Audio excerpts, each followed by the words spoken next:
এক সময়ের কথা, একটি জঙ্গলে একটি বানর থাকত। সে নদীর তীরে জাম গাছে বাস করত।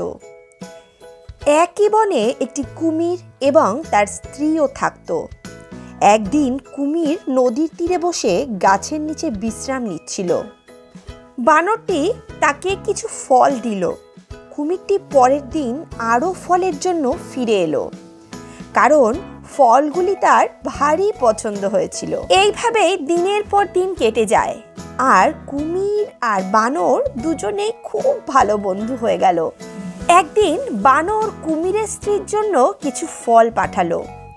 সে ফলগুলি খেলো এবং সেগুলি তার খুব ভালো লাগলো, কিন্তু তার হিংসেও হলো, কারণ বানরের সাথে তার স্বামীর সময় কাটানো তার বিশেষ পছন্দ হচ্ছিল না। কুমিরের স্ত্রী তখন কুমিরকে বলল, স্বামী, যদি ফলগুলি এত রসালো হয় তবে আমি এটা ভেবে অবাক হচ্ছি যে বানরের হৃদয়টি কতই না মিষ্টি হবে। আমাকে তুমি বানরের হৃদয়টি এনে দাও। কুমিরটি নিজের বন্ধুকে হত্যা করতে রাজি ছিল না, তবে তার কোনো উপায়ই ছিল না। তার স্ত্রী নিরন্তর তার সঙ্গে ঝামেলা করছিল। অগত্যা কুমির বানরের কাছে গেল। সে বানরকে তার বাড়িতে রাতের খাবারের জন্য আমন্ত্রণ জানালো এবং বলল, আজ আমার স্ত্রী তোমার সঙ্গে দেখা করতে চায়। সে তোমার জন্যে সুস্বাদু খাবার বানিয়েছে। বানর তো এ কথা শুনে খুবই খুশি হলো, তবে সে তো সাঁতার কাটতে পারে না। তাই কুমির তাকে পিঠে চড়িয়ে নিয়ে যেতে লাগলো। কুমিরটি মনে মনে খুশি হতে লাগলো যে সে তার বানর বন্ধুকে বোকা বানাতে পেরেছে। কিন্তু বোকা কুমির, সে বানরের সঙ্গে রাস্তায় যেতে যেতে বিভিন্ন রকম গল্প করতে লাগলো। এক সময় সে গল্প করতে করতে তাকে বাড়িতে নিয়ে যাওয়ার কারণটিও বলে ফেললো।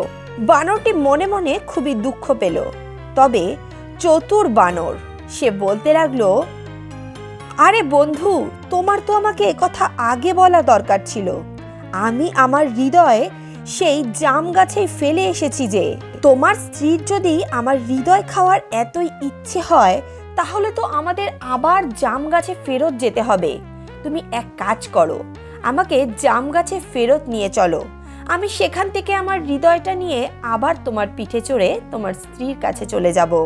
বোকা কুমির চালাক বানরের এই ফন্দি বুঝতে পারল না। কুমির তাকে বিশ্বাস করে ফেলল এবং আবার সেই জাম গাছের কাছে নিয়ে গেল।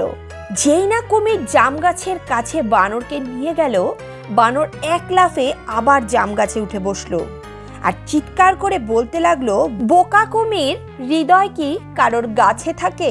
হৃদয় তো মানুষের অন্তরে থাকে। এভাবেই চালাক বানর নিজের জীবন বাঁচালো।